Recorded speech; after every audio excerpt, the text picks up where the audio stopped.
Hoje é dia 10 de janeiro de 2022, segunda-feira. São 13 horas e 52 minutos, 22 graus, tempo com pancadas de chuva, sendo que no momento não está chovendo.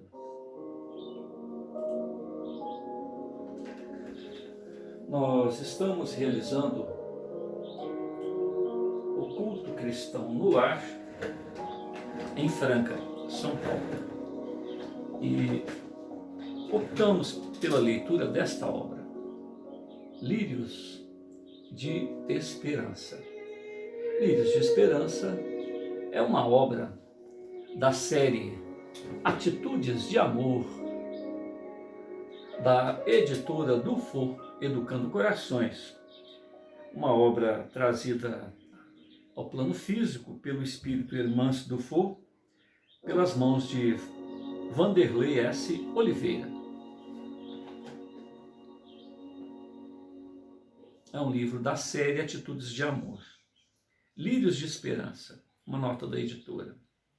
Conheça a trajetória de ceareiros espíritas que desencarnaram sob o peso das ilusões, mas que encontraram em si a força divina para a reconstrução e recomeço de suas vidas, motivados pela esperança na conquista de bens eternos, amparados e devidamente cultivados pelo amor dos amigos espirituais nos jardins celestes da Divina Providência. Maria Modesto Cravo prefacia a obra da seguinte maneira: ao enfocar a história de líderes cristãos tombados no remorso, sob o açoite da negligência com a qual conduziram ou se conduziram durante a vida física, Hermance Dufour abdica da visão derrotista, de falência, queda irremediável, para alertar ao homem terreno sobre o quanto lhe compete realizar no clima de sacrifício e de renúncia a favor de si próprios, a favor de si mesmos, quando bafejado pelas benesses da doutrina espírita. Nós estamos no capítulo 24, sob o título Geração Solidária.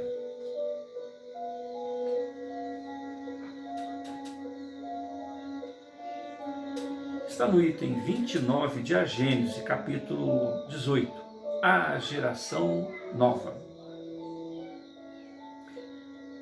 Não se deve entender que por meio dessa emigração de espíritos sejam expulsos da terra e relegados para mundos inferiores todos os espíritos retardatários.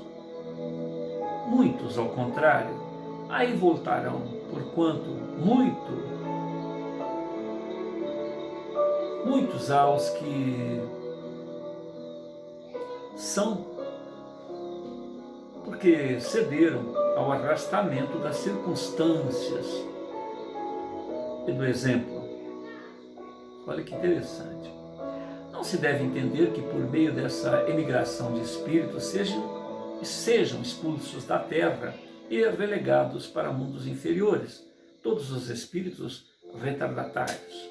Muitos, ao contrário, aí voltarão, porquanto muitos há que o são porque cederam ao arrastamento das circunstâncias e do exemplo. Ou seja, não desenvolveram em si a resistência.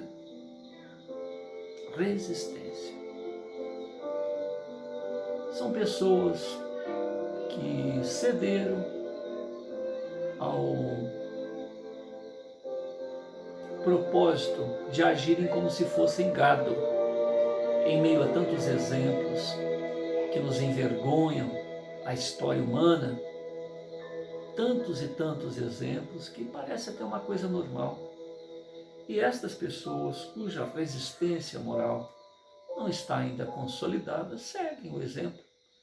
Vamos dizer assim, não é que são tão maus, né?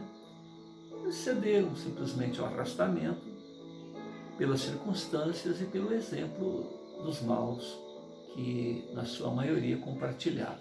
Então, no momento em que a Terra atingir um novo patamar, onde a grande maioria dos espíritos serão espíritos já com essa resistência moral, ou é um tanto mais consolidada, e até mesmo daqueles que já venceram essas etapas, mas que estão aí para dar o norte, o exemplo para nós outros. Então, estando aqui na Terra, uma nova etapa, né? Mundo de regeneração e partindo já para mundos evolutos, nós outros que ainda não temos esta resistência moral, mas que estamos convidados a adquiri-la, estaremos consolidando essa situação e futuramente, né, estaremos em meio a outras pessoas que precisam também do nosso testemunho para que possamos retribuir tanta assistência, tanto amparo que nunca nos falta.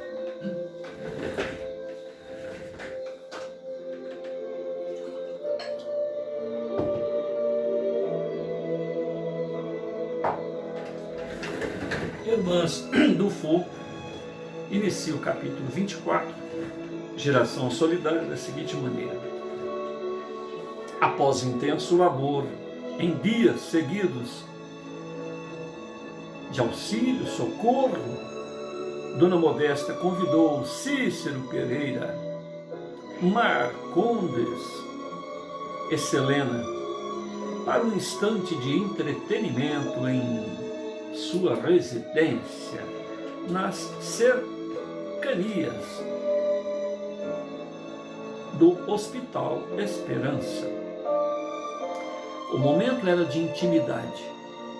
A anfitriã conservava os velhos traços da hospitalidade mineira. Uma boa xícara de chá refazente era servida, enquanto a conversa sorvíamos em clima de descontração. Quantas dor nestas plagas, manifestou Selena. A vida espiritual também tem suas alegrias.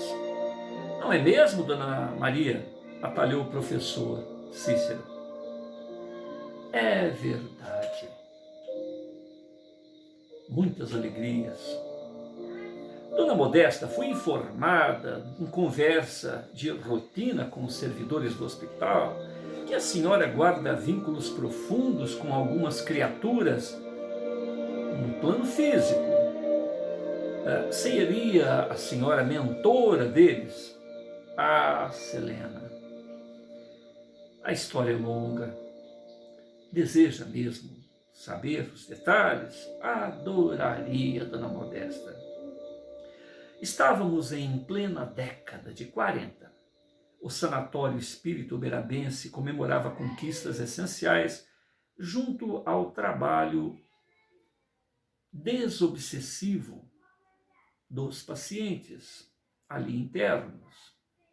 Inácio, na condição de médico humanitário e investigador, sob tutela de Eurípides, que se valia de minhas faculdades sensitivas, desenvolvia métodos de recuperação jamais imaginados.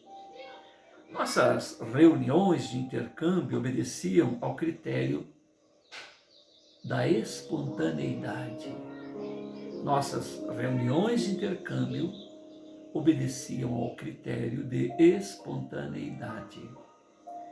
Que saudades desse tempo inesquecível. Começaram a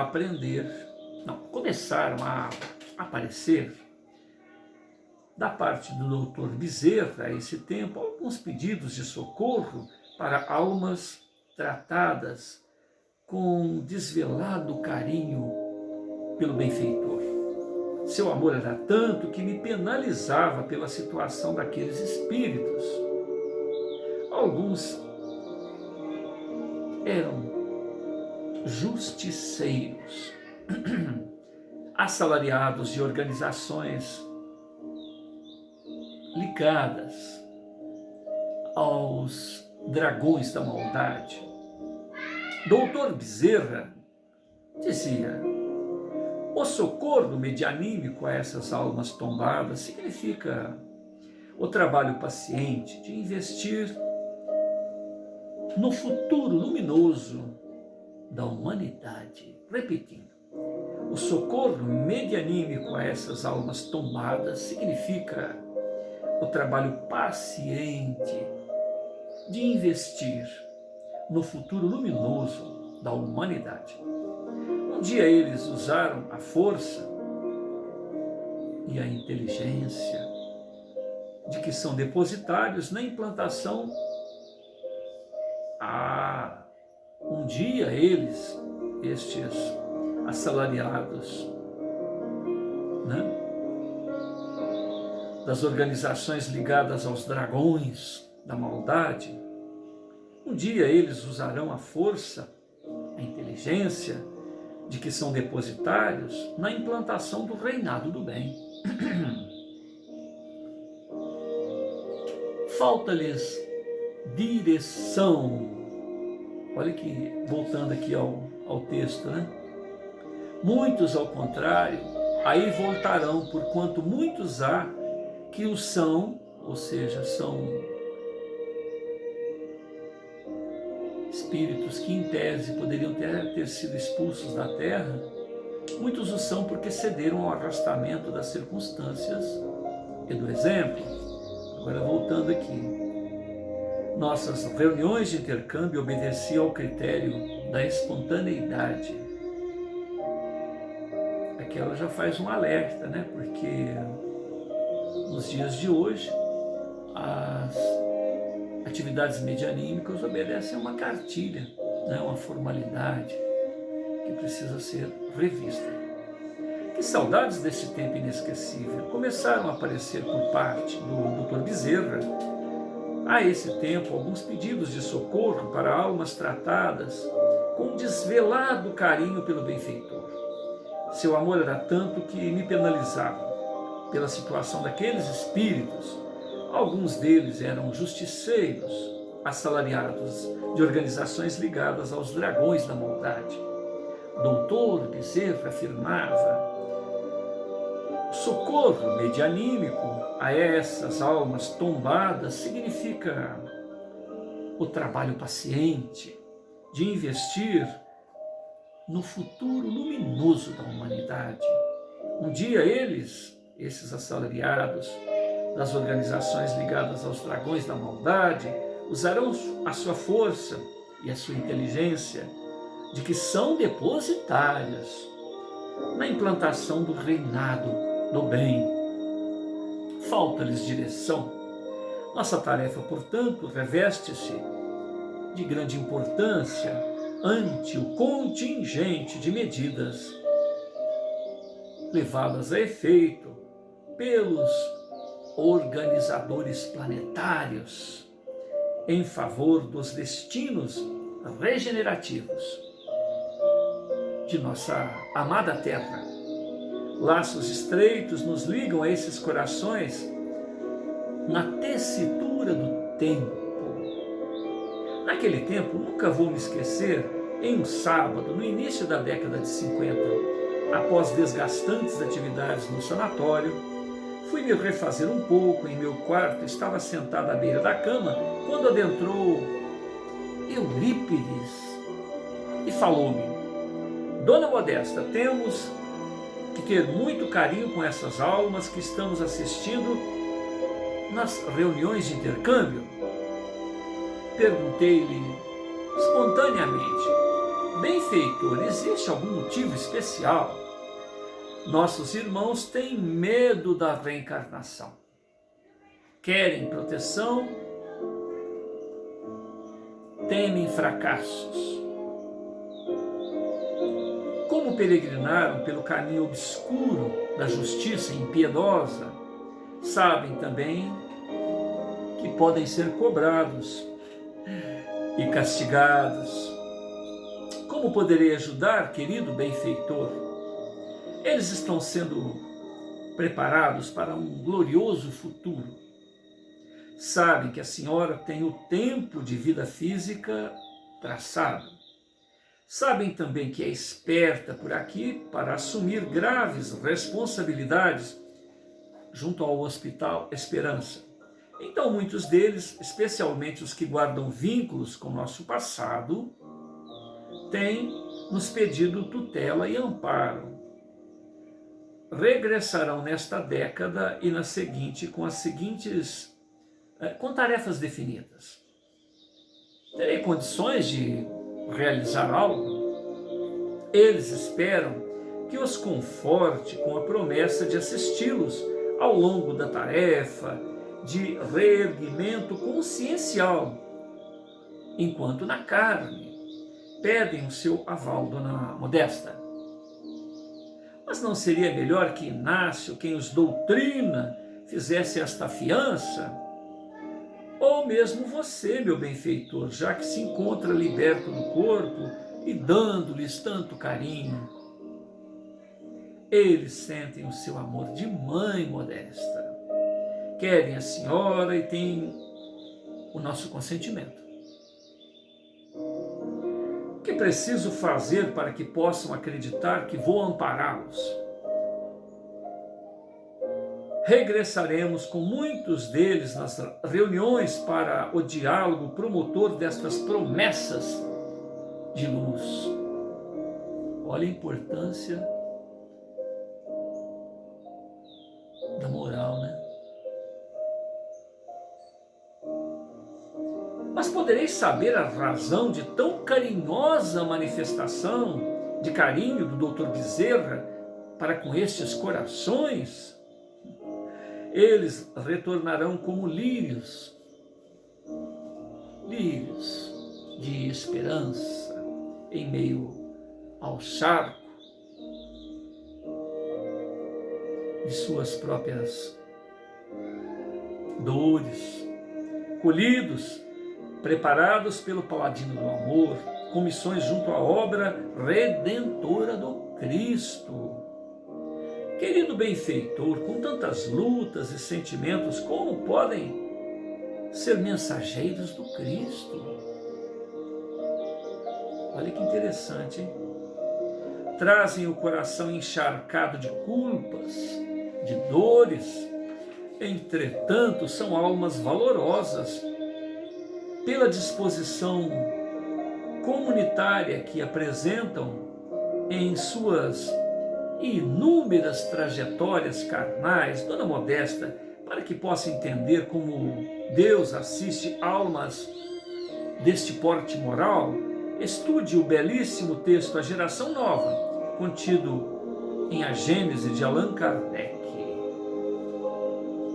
Foi assim que me vi compelido a fazer infinitas promessas de tutela nos últimos 15 anos de minha vida, de minha peregrinação pela carne, junto a inúmeras almas desoladas, sejam nas reuniões mediúnicas ou mesmo fora do corpo. Durante o repouso, envolvia-os em emotivos acordos de sensibilidade e ternura, acreditavam solenemente em mim. Tornei-lhes mãe em espírito e verdade.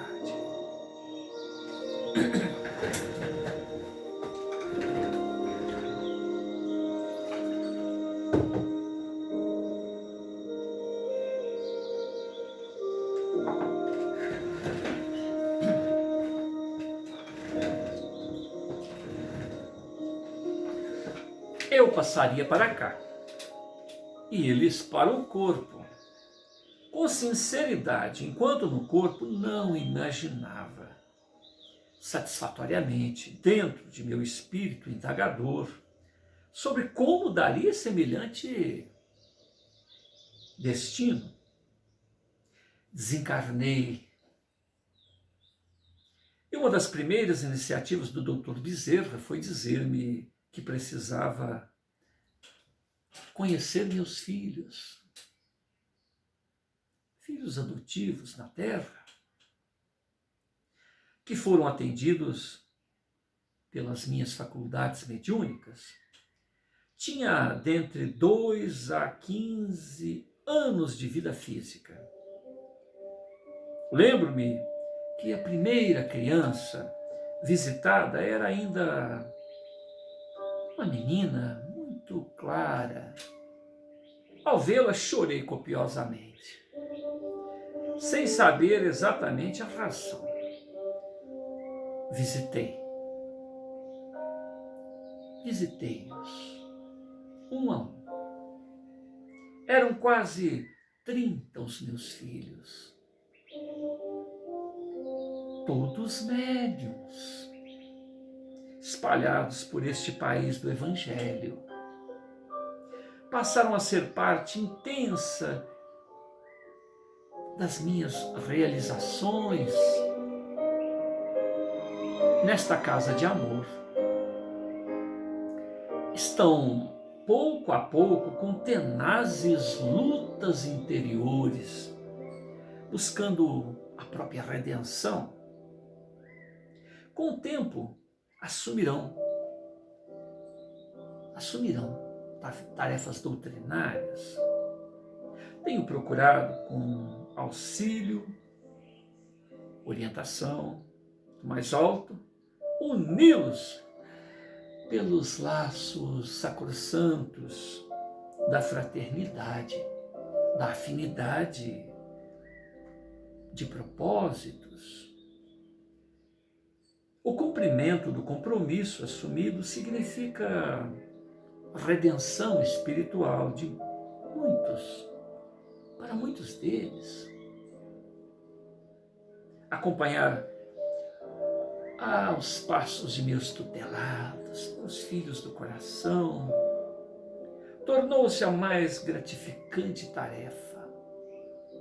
Tenho muitas alegrias quando os vejo ajustados, crescendo. Mas nem tudo tem sido facilidade, pura alegria. Muitos têm sofrido as cruéis lâminas da justiça que um dia aplicaram sem o amor. À frente das responsabilidades imensas, sucumbem sob expiação do orgulho, ímpetos de mando, estão aprisionados às teias do personalismo, este estado mental de personalismo, centralização em si mesmos. Outros, conquanto as tenazes provas, prosseguem intimorados, sem medo, embora carentes de apoio incondicional. E a senhora prossegue em assisti-los? Perguntou Selena. Com o tempo vim a ser esclarecida sobre meus laços com aquelas criaturas. Além dos elos do pretérito, faziam parte de um grupo acolhido pelo Dr. Bezerra para compor a geração solidária. O compromisso é mais amplo que eu podia supor, Selena. A história sensibiliza Selena e Marcondes. Como de costume, o momento de entretenimento entre almas ávidas por aprenderem torna-se um repasto educativo. Curioso com a nova expressão, geração solidária. Marcondes não resiste e questiona. A senhora pode nos explicar a respeito do termo, da significação do termo geração solidária? Creio que o professor Cícero é o mais certo, é o mais talhado para falar do tema. Ele, inclusive, depois do desencarne, chegou a cooperar no renascimento de alguns deles, em razão da índole mental dos que organizaram o movimento espírita brasileiro. Dr. Bezerra, antecipando medidas preventivas contra o excesso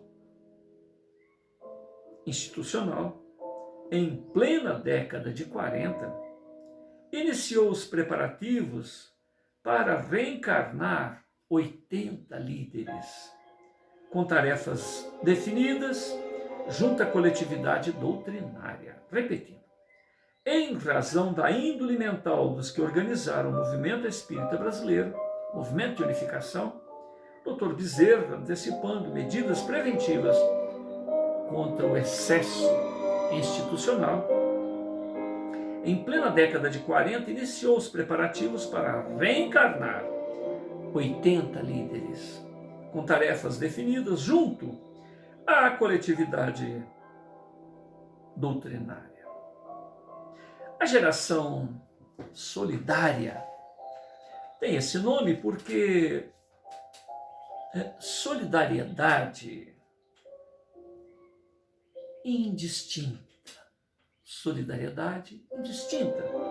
Acima de qualquer preconceito, acima de qualquer barreira, seja o traço moral marcante deste grupo. Repetindo, a geração solidária tem este nome porque a solidariedade indistinta, acima de qualquer preconceito, acima de qualquer bandeira, seria o traço moral marcante deste grupo de 80 ex-líderes do movimento de unificação. Somente os solidários constroem a benevolência afetiva. Somente os solidários indistintos constroem a benevolência afetiva.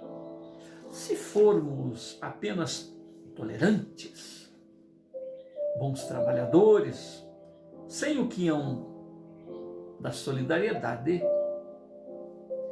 corremos o risco de construir obras circunscritas ao raio de nossas necessidades, ao raio de nossos interesses.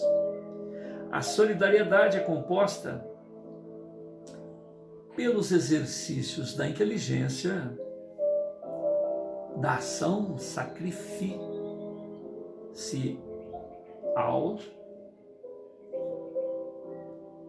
e desprendimento. Repetindo,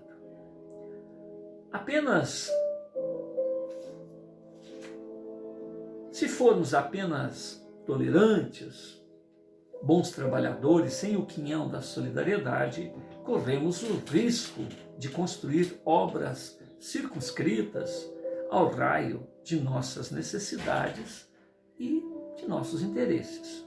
A solidariedade irrestrita é composta pelo exercício da inteligência, ação sacrificial e desprendida. Transcender o limite da primeira para a segunda milha, conforme o ensino do mestre Nazareno. Seriam, portanto, os arejadores, aqueles que fomentam o oxigênio ante os rigores das convenções, capazes de asfixiar os melhores programas de elevação e progresso. Seriam, então, preparados diretamente pelo Dr. Bezerra.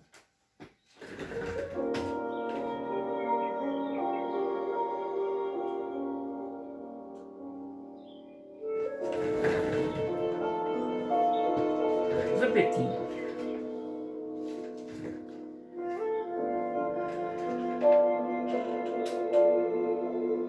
Em razão da índole mental dos que organizaram o movimento espírita brasileiro, o movimento de unificação, Dr. Bezerra, antecipando medidas preventivas contra o excesso institucional, em plena década de 40, iniciou os preparativos para reencarnar 80 líderes com tarefas definidas junto à coletividade doutrinária. A geração solidária tem esse nome porque a solidariedade indistinta, acima de qualquer preconceito, bandeira, seria o traço moral marcante deste grupo. Somente os solidários constroem a benevolência efetiva, a benevolência eficaz, a benevolência que realiza. Se formos apenas tolerantes, bons trabalhadores, sem o quinhão da solidariedade, corremos o risco de construir obras circunscritas ao raio das nossas necessidades e interesses. A solidariedade indistinta é composta pelo exercício da inteligência, ação sacrificial e desprendimento. É transcender o limite da primeira para a segunda milha, conforme o ensino de Jesus. O Marcondes, até agora, só teve a seguinte base para corrigir as suas próprias quedas, né? Ele amava mais a obra do que as pessoas nela contidas. E ele se apegava ao cargo, ele se ufanava, se orgulhava com o cargo, né? Então o amor incondicional, o amor sacrificial, o amor não só aquele adepto por empatia daquilo que nós gostamos, mas o amor ao que é diferente, ao que diverge, até o que é antagônico aos nossos interesses. E fazer por fazer, fazer pela obra, pelo prazer de fazer, e não para aparecer, né? É transcender o limite da primeira para a segunda milha, conforme o ensino de Jesus. A obra não precisa da gente. A gente está ali para exercitar. Nem sempre até pelo resultado, mas pelo prazer da convivência que nos ensina a respeitar, admirar, observar o diferente. E fazer pelo prazer de fazer, né? Pelo exercício da fraternidade. Seriam, portanto, os arejadores aqueles que fomentam o oxigênio ante os rigores das convenções, capazes de asfixiar os melhores programas de elevação e progresso. Seriam, então, preparados diretamente pelo Dr. Bezerra.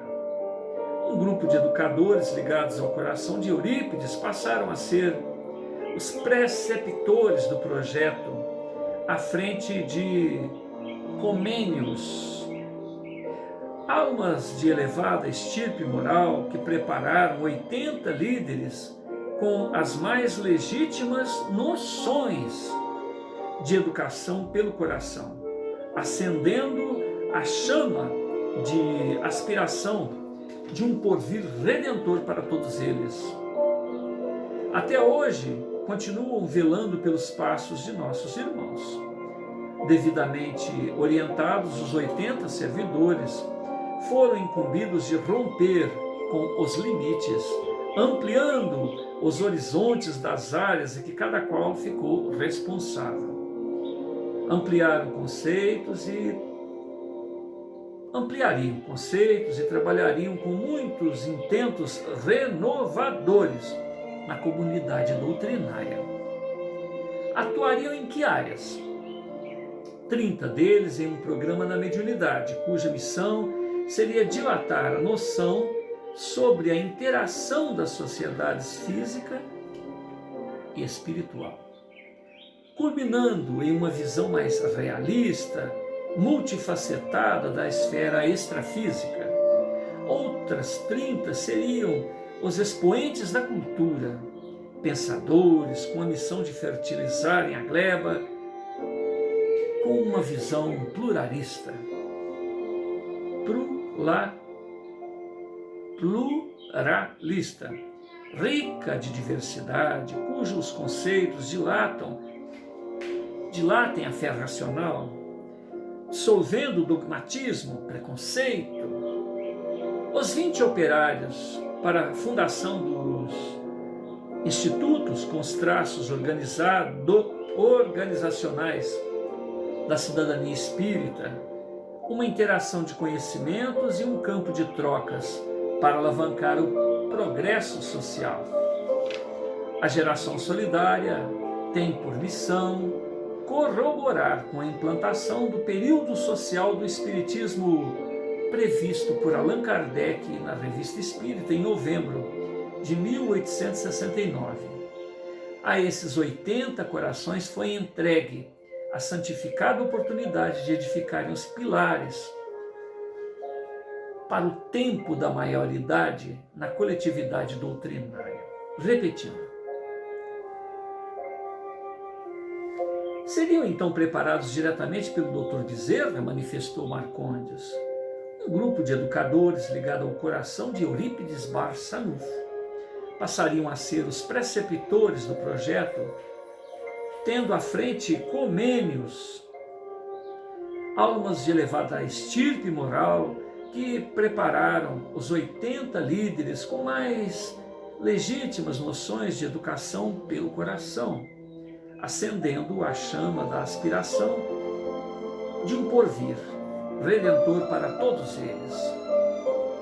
Até hoje continuam velando pelos passos de nossos irmãos, devidamente orientados. Os 80 servidores foram incumbidos de romper com limites, ampliando os horizontes das áreas onde cada qual ficou responsável. Ampliariam conceitos, trabalhariam com intuitos renovadores na comunidade doutrinária.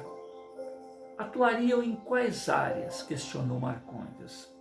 30 deles com programas na mediunidade, cuja missão seria dilatar a noção sobre a interação das sociedades física e espiritual, culminando em uma visão mais realista, multifacetada da vida extrafísica.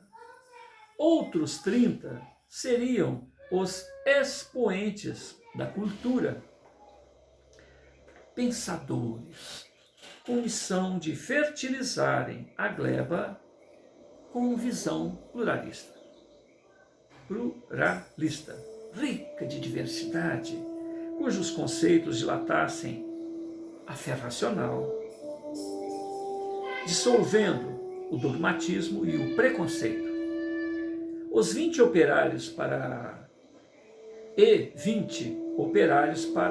a fundação de institutos com traços organizacionais de cidadania espírita, uma interação de conhecimentos e um campo de trocas para alavancar o progresso social. A geração solidária tem por missão corroborar com a implantação do período social do Espiritismo, previsto por Allan Kardec na Revista Espírita em novembro de 1869. A esses 80 corações foram entregues a santificada oportunidade de edificarem os pilares para o tempo da maioridade na coletividade doutrinária. Conseguirão mudar sozinhos a feição do movimento? Apenas 80 trabalhadores? São 80 mentes com grande poder de influência, com grande poder de formação de opinião, entre Entretanto, em torno deles estende-se uma cadeia de milhares de corações ligados pelos laços da cooperação e afinidade. Repetindo, conseguirão mudar sozinhos a feição do movimento apenas 80 pessoas? São 80 mentes com grande poder de influência, formação de opinião. Entretanto, em torno deles estende-se uma cadeia de milhares de corações ligados pelos laços de cooperação e afinidade. Eles são apenas os detonadores das referências de transição entre um mundo de mutações céleres e as necessidades do conhecimento espírita. Repetindo, eles são apenas detonadores das referências de transição entre um mundo de mutações céleres e as necessidades do conhecimento espírita. Esses 80 arautos estimularão, em tese, a renovação dos modelos institucionais, das práticas doutrinárias, do perfil moral do verdadeiro homem de bem. Alargaram horizontes, referências éticas para a comunidade no iniciar do milênio,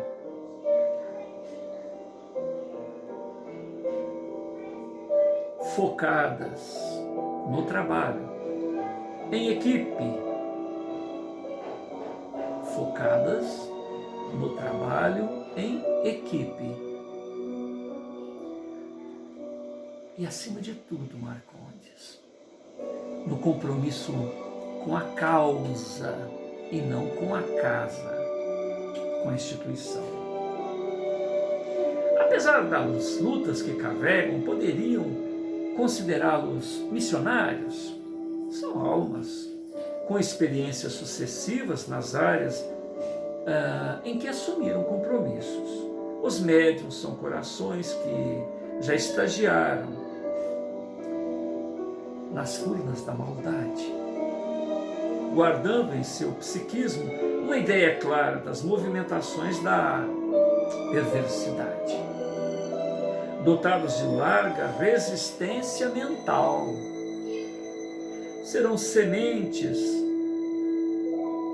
de serviços socorristas complexos na criação de um novo modelo de relação espiritual.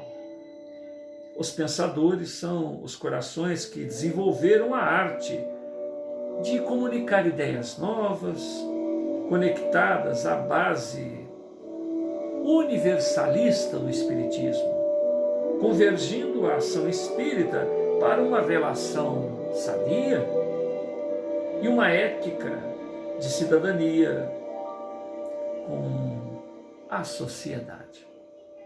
O grupo dos dirigentes é composto por almas que dominam larga habilidade para a criação de novos modelos de trabalho e ação cooperativa em rede.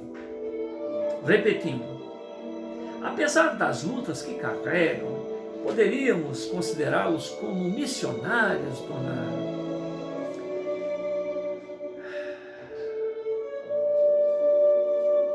Esqueci o nome dela. Dona Modesta. Apesar das lutas que carregam, poderíamos considerá-los missionários, Dona Modesta? Marcondes, são almas com experiências sucessivas na área em que assumiram compromissos. Médiuns são corações que já estagiaram nas furnas da maldade, guardando em seu psiquismo uma clara ideia das movimentações da perversidade. Dotados de larga resistência mental, serão sementes de serviço socorrista, complexos na criação de novos modelos de relação espiritual. Os pensadores são os corações que desenvolveram a arte de comunicar ideias novas, conectadas à base universalista do Espiritismo, convergindo a ação espírita para uma relação sadia com a ética da cidadania, com a sociedade. O grupo dos dirigentes é composto por almas que dominam larga habilidade para a criação de novos modelos de trabalho, ação cooperativa em rede.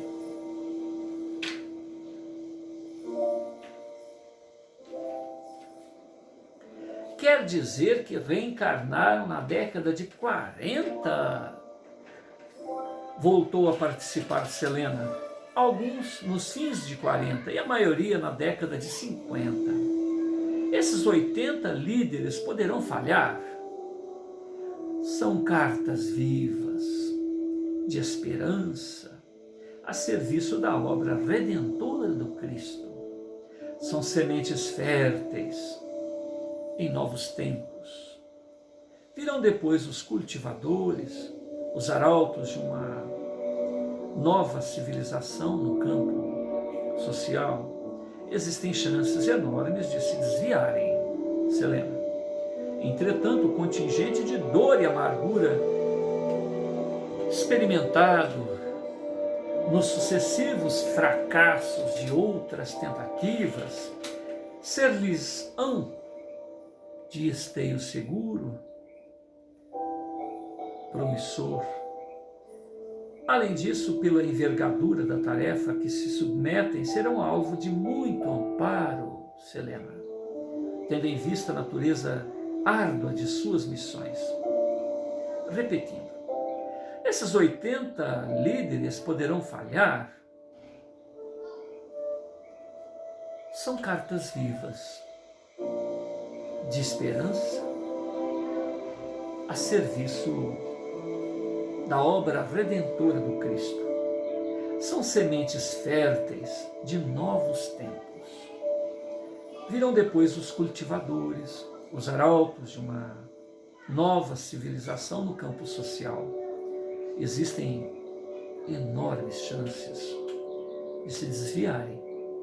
Entretanto, o contingente de dor, amargura experimentado nos sucessivos fracassos de outras tentativas, ser-lhe-ão de esteio seguro, esteio promissor, serão alvo de muito amparo, tendo em vista a natureza árdua de suas missões. E como estão hoje, Dona Modesta? Pouco mais de 20% cumprem suas tarefas a contento. 60% estão inseguros, Selena, sobre os rumos a tomar em suas atividades ante as ameaças do tradicionalismo. E quase 20% já desistiram. Totalmente, Selena. Muitos dirigentes renderam-se ao comodismo. Alguns médios entregaram-se ao interesse pessoal. E quase todos os pensadores transformaram-se em rigorosos juízes da seara com a sua habilidade de enxergar, em tese excetuando os que se mantiveram fiéis. Os demais se fascinaram com as sugestões do cansaço e a excessiva capacidade de filosofar e questionar sem realizar. Meu Deus, Dona Modesta, então 20% desistiram? Mas como pode ser? Não foram tão bem preparados por Bezerra? Suas ideias, querido amigo, refletem o espírito de menor esforço, uma ilusão comum à maioria dos seguidores do Cristo. Somente estudando com atenção o capítulo evangélico de Maria de Magdala, encontraremos entendimento preciso sobre quem são os trabalhadores da última hora. Esses 20% não desistiram por simples opção. Em verdade, sequer chegaram a ter consciência da missão a que eles se destinavam, sequer imaginavam o quanto os céus depositaram em seus ombros. Não foram avisados?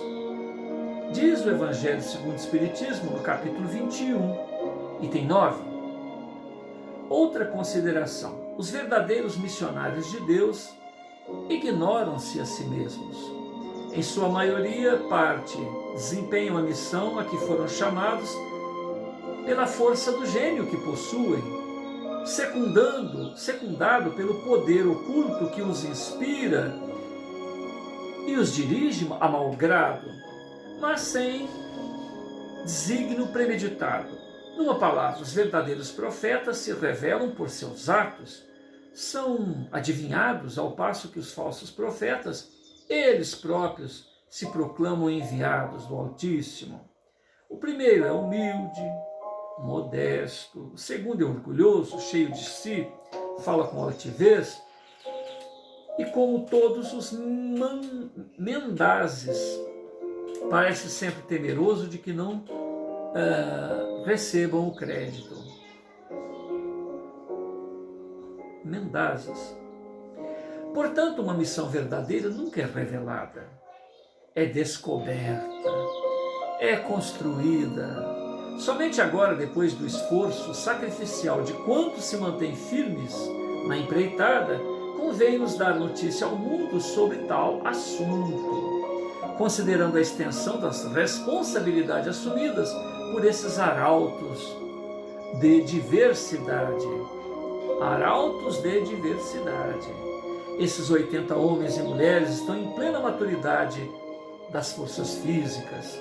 Essa boa nova chegar-lhes-á como estímulo renovador, confirmação oportuna aos roteiros luminosos que escolheram para suas existências. E isto não irá incentivar-lhes a vaidade? Para os decididos a servir, será visto como responsabilidade adicional. Para os indecisos, será um incômodo educativo. Para os desistentes, um alerta para sua recuperação. E ficou constrangido o aprendiz. Pode indagar, Marcondes, não tenha receio da curiosidade. Todos estão na carne? Sim. E se falharem? 80 são chamados. Se não fizerem, vamos às esquinas, como diz a prédica do Evangelho das Bodas. Contudo, alguns recursos de proteção, estímulo, poderão ser suspensos. E qual o objetivo de retirarem esses recursos de proteção, de estímulo? Deixarem os irmãos na carne e colherem o fruto dos amargos, colherem o fruto amargo da inconsciência, com a qual aprenderão a melhor cuidarem dos tesouros celestes. Não será um ato de covardia, de abandono? Interveio Marcondes um tanto alterado. Querido amigo, a misericórdia não pode incentivar a proliferação do joio na leira divina, quando chega o instante inevitável da ceifa. Ela atua incessante, ainda que abonando falhas e desajustes humanos. É porque, ao lado do joio nocivo, emergem lentamente as sementes viçosas do trigo. Porém, as sementes promissoras, por algum motivo, deixam de ser lançadas na cova fria do sacrifício para oferecerem um fruto desejável, então o senhor da vinha deve tomar medidas para não perder a sua colheita de esperança e de paz. Tocada pela resposta, Selena questionou: as missões de nossos companheiros permanecerão sempre restritas às áreas específicas? Nem sempre, Selena. Alguns deles, devido aos ímpetos de servir, aprender, poderão estagiar nos 3 campos distintos, sendo que estarão mais hábeis, em particular, naqueles a que foram mais bem preparados. Encontraremos, por exemplo, médiuns que são difusores da cultura nova, podendo vir a ampliar sua esfera na ação da fundação de institutos de cidadania. Quando serão preparadas novas missões para o movimento espírita?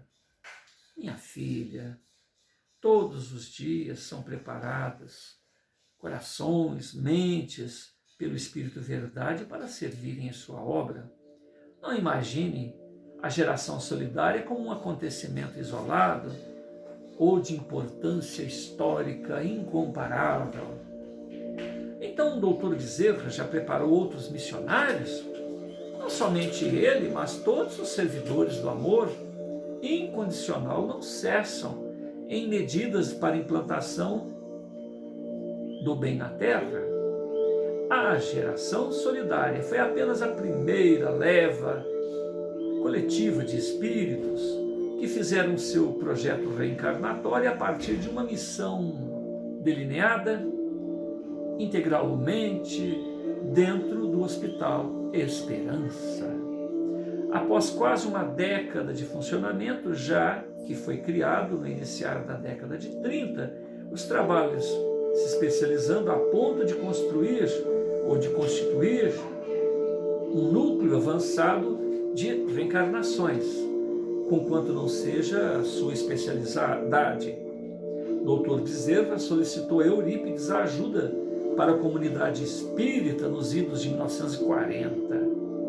Eurípides resgatou, preparou pessoalmente os 80. Depois deles, já tiveram milhares de almas com renascimento corpóreo programado nesta casa, sob tutela de nosso diretor. Todos no meio espírita, a maioria, Selena, servem em comunidades estrangeiras, onde o coração de Eurípides guarda imensos compromissos. Pode nos dar uma ideia? Na Grécia, na Abissínia, apesar de não serem missionários, creio que este grupo tem alguma qualidade em comum para terem sido escolhidos. Concorda, professor? Interveio novamente o ex-dirigente goiano. Concordo. São almas que trazem em comum uma excelente qualidade. Estão cansados de errar, Marcondes. Faliram inúmeras vezes em tarefas coletivas, guardam extensa bagagem política, intelectual, religiosa, conhecem bem os atalhos da perdição. E essa qualidade lhes bastará? Cansados do mal, repudiam, antes de tudo, em si mesmo, o mal que irão combater na leira cristã. Tornam-se, desta forma, portadores de uma apólice de segurança contra velhos ímpetos de ver os problemas de fora e não por dentro. Repetindo, cansados do mal, repudiam, antes de tudo, em si mesmo, o mal que irão combater na leira cristã. Tornam-se, desta forma, portadores de uma apólice de segurança contra os velhos ímpetos de ver o problema de fora e não por dentro. Com essa qualidade, colocarão a missão acima de qualquer outra realização de suas vidas. Somente então descansarão de si próprios, servindo, amando, aprendendo, sacrificando.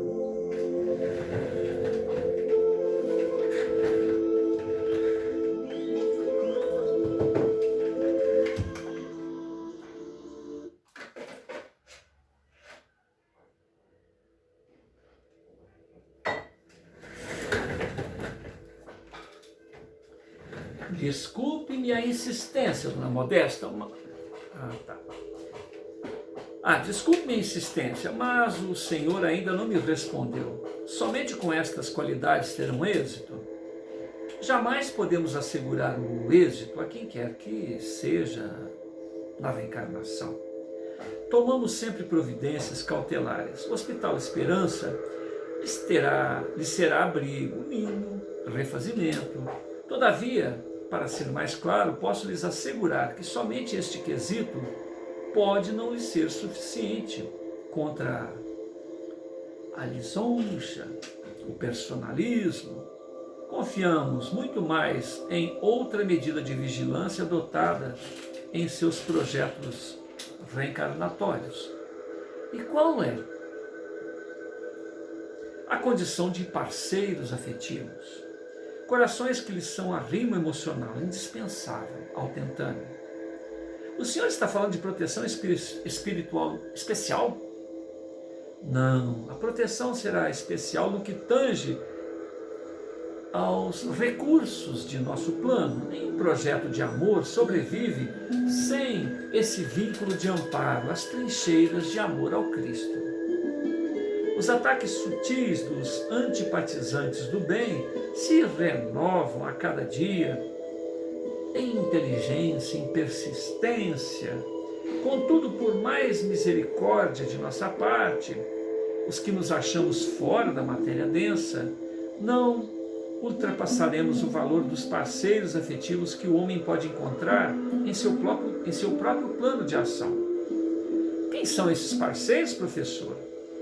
Estou falando do lar, Marcondes, o sagrado átrio das operações de crescimento da alma. Estou falando da família, Marcondes, especialmente a família espiritual com a qual esses bandeirantes inexoravelmente haverão de contar ante tais desafios. Quais grupos, equipes que lhes devotem amor sem exigências, ser-lhes-ão repasto, fonte de ânimo para a jornada. Família espiritual, a velha questão subjetiva para mim, professor. Já tive muita decepção em acreditar que fulano, beltrano fizesse parte da minha família espiritual. Sempre ouvi a expressão, mas somente agora, estando morto, desencarnado, começo a me interessar por ela, como reconhecer minha família espiritual.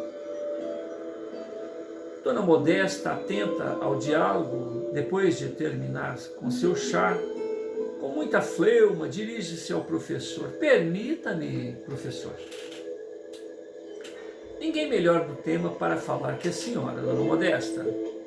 Família espiritual é constituída pelos corações na tessitura do tempo, criaram laços afetivos profundos, sendo que, em muitas ocasiões, esses laços foram desprezados pela desonra moral. Ainda assim, perante o monturo das decepções e mágoas, o amor é o esteio da família espiritual.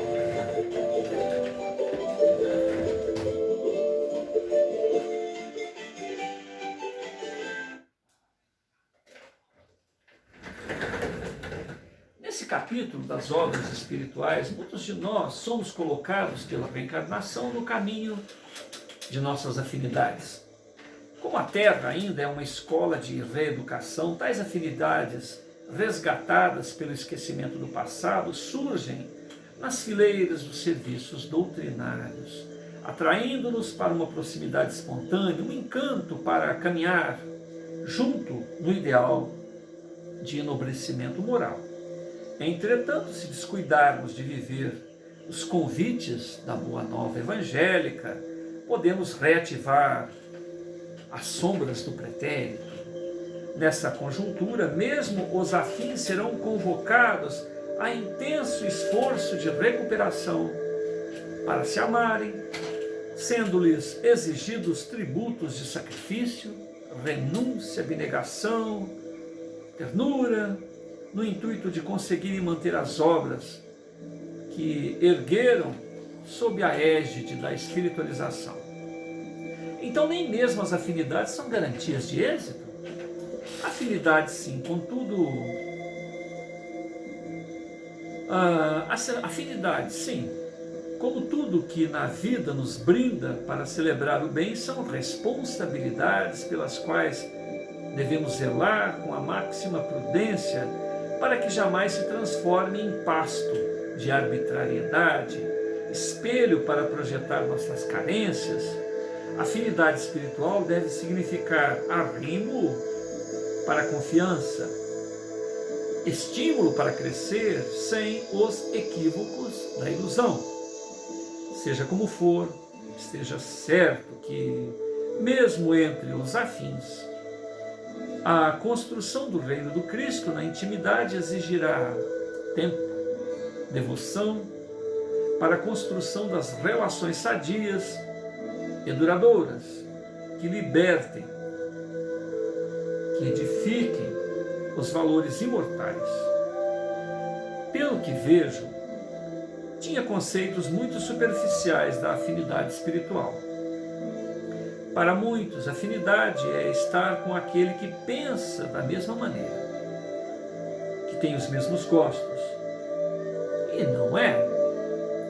Os afins à luz do espírito imortal são aqueles que constroem juntos na fileira do tempo, na fieira do tempo, a devoção espontânea, o respeito incondicional, fazendo-se amigos honestos, companheiros leais ao regime da confiança espontânea, ainda mesmo que divirjam sobre os mais variados pontos de vista.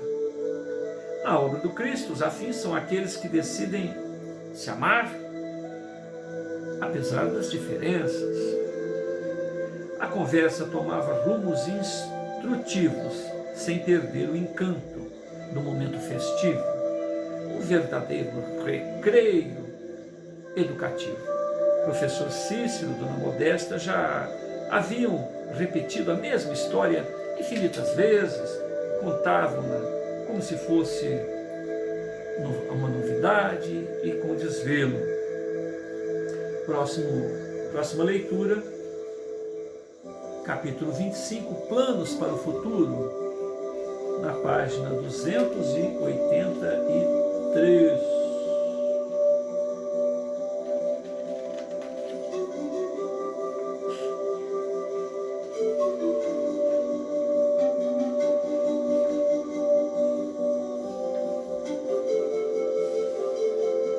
Duzentos e 298, 10 folhas, mais ou menos.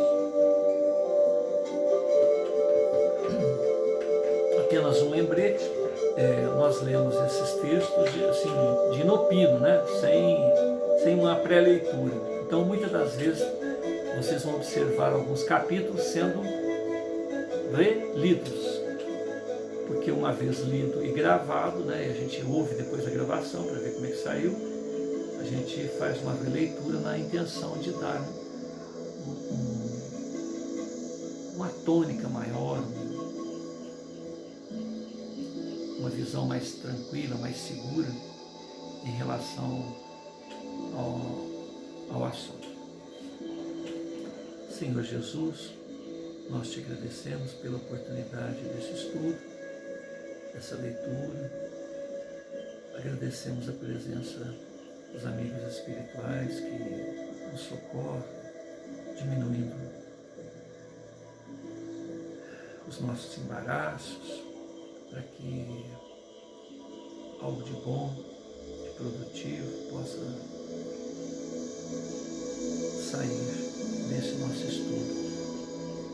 Agradecemos a irmãs, ao Vanderlei, a Eurípides, a Bezerra, a essa equipe que fez parte desse diálogo, Marcondes, Eulália, Ana Selena, porque certamente essa obra de 2005, nós estamos em 2021, todos eles, tendo em vista a celeridade com que a vida nos cobra, nos exige trabalho, dedicação, eles devem estar numa situação muito diferente, cada um deles. Então, nossa gratidão eterna por esse momento de coragem, de expor suas próprias lutas, suas necessidades, seus esforços, seus projetos. Muita paz a todos. Muito obrigado, meu Deus.